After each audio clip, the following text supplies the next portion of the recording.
I don't know if you've ever noticed, but space is big. Really big. In the Mass Effect universe, this is circumvented through Element Zero for transport across individual clusters, and the ancient mass relay network to travel across the galaxy at large. At some point after their creation, the Reapers constructed the mass relays to help accelerate the development of lesser species along desired technological paths, while at the same time limiting where they could expand to. As mentioned in the last video, the Citadel was the centre of the mass relay network, and was itself a relay capable of reaching the area of dark space where the Reapers hibernated between cycles. The only other mass relay known to link to dark space was the Alpha Relay in the Bahak system. This relay was seemingly used as a backup in the event that the Keepers ever failed to respond to the signal to activate the Citadel relay. As a result, the Reapers' second attempt to enter the galaxy was based around entering its range and using it to retake the Citadel, along with dozens of important planets through the Alpha Relay's unique ability to link to multiple other relays across the galaxy with no fixed range. However, Commander Shepard was alerted to the threat and was forced to launch an asteroid into the mass relay hours before the Reapers could enter the galaxy, delaying their arrival for 6 months by forcing them to enter the galaxy on traditional FTL drives, but not before Harbinger informed them how their efforts to stop the Reapers would inevitably fail, and to prepare for their arrival. Another abnormal mass relay was the Omega-4 relay in the Terminus systems, which was the only relay that connected to the galactic core.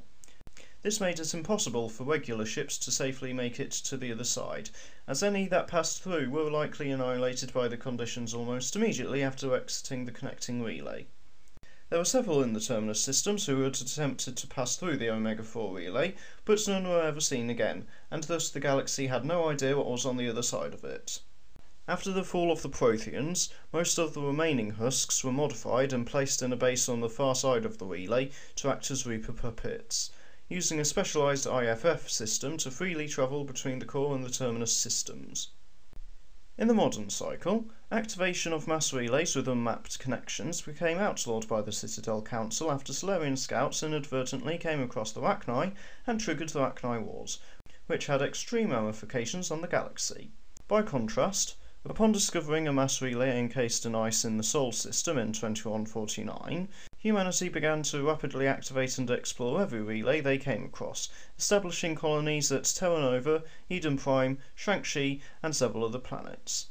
The dangers of this were displayed when one expedition team came across a Taurian patrol, which led to the First Contacts War, known as the Relay 314 incident to the Taurians and other galactic species, after the Taurians opened fire and pursued them to Shang-Chi rather than informing their superiors on the Citadel Council. On a more localised level, FTL travel between systems in a single cluster used mass effect fields and Element Zero.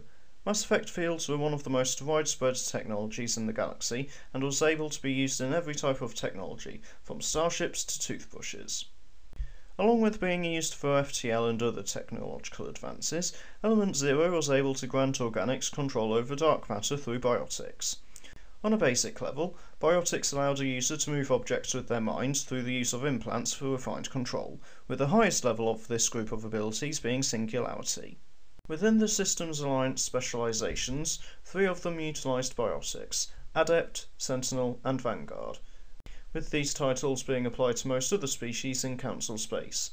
Adepts focused purely on biotics and were usually the only ones capable of creating singularities. Sentinels focused on combining biotics with tech abilities deployed from Omni tools, and Vanguards focused on using offensive biotics in the heat of combat, often charging face first into the enemy.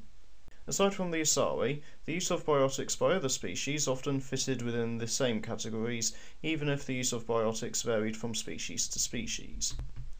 Due to the entire species naturally being biotic, the Asari incorporated it into all aspects of life, although some chose not to develop their abilities, leading to all Asari soldiers and other warriors such as Justicars having highly developed control over their biotics, with Asari commandos and huntresses being legendary across Citadel space. Along with this, all species on Thessia had some form of biotic capability. Until the Reaper War, Taurian biotics acted on special operations missions due to their rarity, along with long-standing suspicions held by regular Taurians as a result of the unification wars in Taurian history. By the time of the games, average Taurian biotics and human biotics were on par in terms of power level. Although, if the Taurians were the ones with the species-wide biotic ability instead of the Asari, they would have likely been able to conquer the galaxy.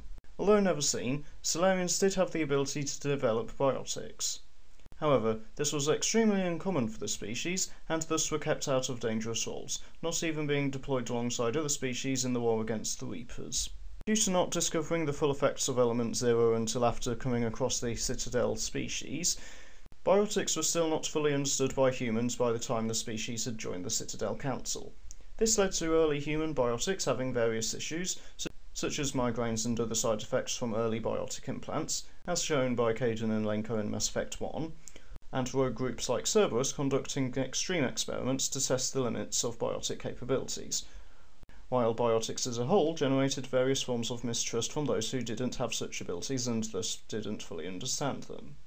Due to existing purely on starships, Quarian biotics are almost non-existent due to the lack of excess Element Zero and the issues of having strong, untrained biotics on board ships. Although Javik was the only Prothean seen using biotics, the fact that all collectors had biotic potential, and that the Protheans granted all Asari biotics on a genetic level, it is likely that the Protheans viewed biotics as a highly valued trait that fell in line with their belief in the cosmic imperative. Regarding the collectors, some regular units had access to biotics, with higher-ranking units being protected by biotic barriers, and all were able to use them if taken over by Harbinger. The Volus had multiple individuals with biotic capabilities, most of which trained as adepts and vanguards, along with the famous biotic god. Part of Thane's training was seemingly based on the skills of a sentinel or adept, and Drell adepts and vanguards were active during the fight against the Reapers.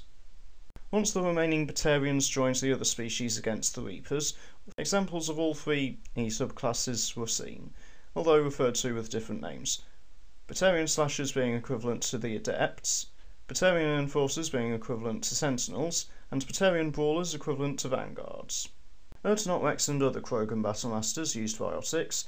However, by the time the Reapers arrived, Battlemasters and other Krogan biotics were rare, likely as a secondary impact of the Genophage to prevent an alternative way of the Krogan rising up as a galactic scale threat. Even the pure Krogan clone known as Grunt had no form of biotics available to him. Although the Vortra and Volus had Sentinels in Mass Effect 3 multiplayer, they didn't have any of the biotic abilities associated with the class. With all other species, no biotic abilities were ever seen in any of the games. I am a biotic god, and my